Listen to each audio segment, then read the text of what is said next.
All India time. નમસ્કાર દર્શક મિત્રો, નર્મદા જિલ્લાના કેવડિયા ખાતે આવેલ સ્ટેચ્યુ ઓફ યુનિટી ખાતે સરદાર સરોવરના સ્થાનિક અસરગ્રસ્તો વર્ષોથી લારી ગલ્લા ચલાવી રોજગારી મેળવી રહેલા લોકોની દુકાનો અને ઘરો પર બુલડોઝર ચલાવી ડિમોલેશનની કામગીરી કરવામાં આવી.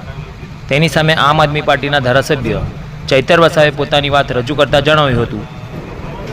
કેવડિયા ખાતે છેલ્લા ઘણા વર્ષોથી નાની નાની દુકાનો લારી ગલ્લાઓ ચલાવીને પોતાના પરિવારનું ગુજરાન ચલાવતા આદિવાસી પરિવારો પર આજે જ્યારે ભાજપની સરકારે ઉદ્યોગપતિઓના ઇશારે બુલડોઝર ફેરવી દીધું છે, જેની અમે નિંદા કરીએ છીએ અને અમે વખોડી કાઢીએ છીએ અને મૃદુ અને મક્કમ મુખ્યમંત્રીશ્રીને કહેવા માંગીએ છીએ, ગરીબો પર તમે મક્કમતાથી કામ લેવ છો ત્યારે તમારા જ મંત્રી ભીખુસિંહ પરમાર અને બચુભાઈ ખાબડના પુત્રો દ્વારા બીજેડ કૌભાંડ અને મનરેગા કૌભાંડ કરવામાં આવ્યું છે. એમના ઘરે તમે ક્યારે બુલડોઝર ફેરવવાના છો?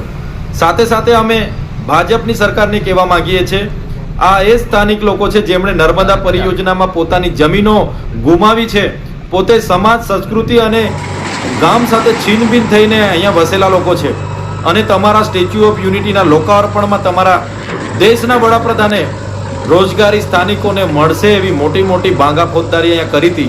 તમારા સ્થાનિક સાંસદ અને ધારાસભ્ય એકતા રથ લઈને ગામડે ગામડે રોજગારીની મોટી મોટી વાતો કરતા હતા. આજે કઈ ગુફામાં સાંસદ અને ધારાસભ્ય છે? કેમ બોલતા નથી? સ્થાનિકોના પ્રતિનિધિત્વ કરવા માટે તમને ચૂંટેલા છે.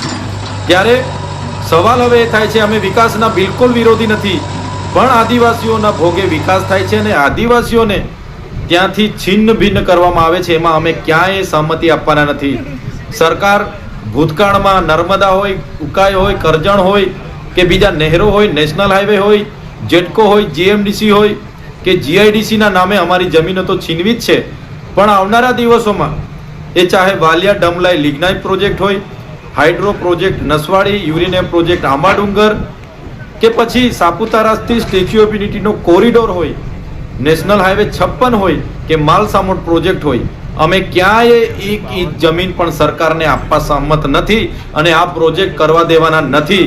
જ્યારે કેવડિયાના લોકો પર તમે બુલડોઝર ફેરવ્યો છે ત્યારે અમે સરકારને પણ કહેવા માંગીએ છીએ, આખા દેશ અને ગુજરાતના આદિવાસીઓ એમની સાથે છે.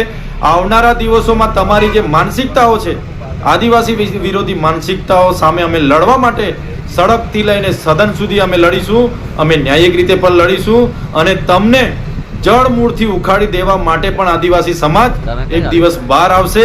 તે દિવસો હવે દૂર નથી. જય આદિવાસી, જય જોહાર.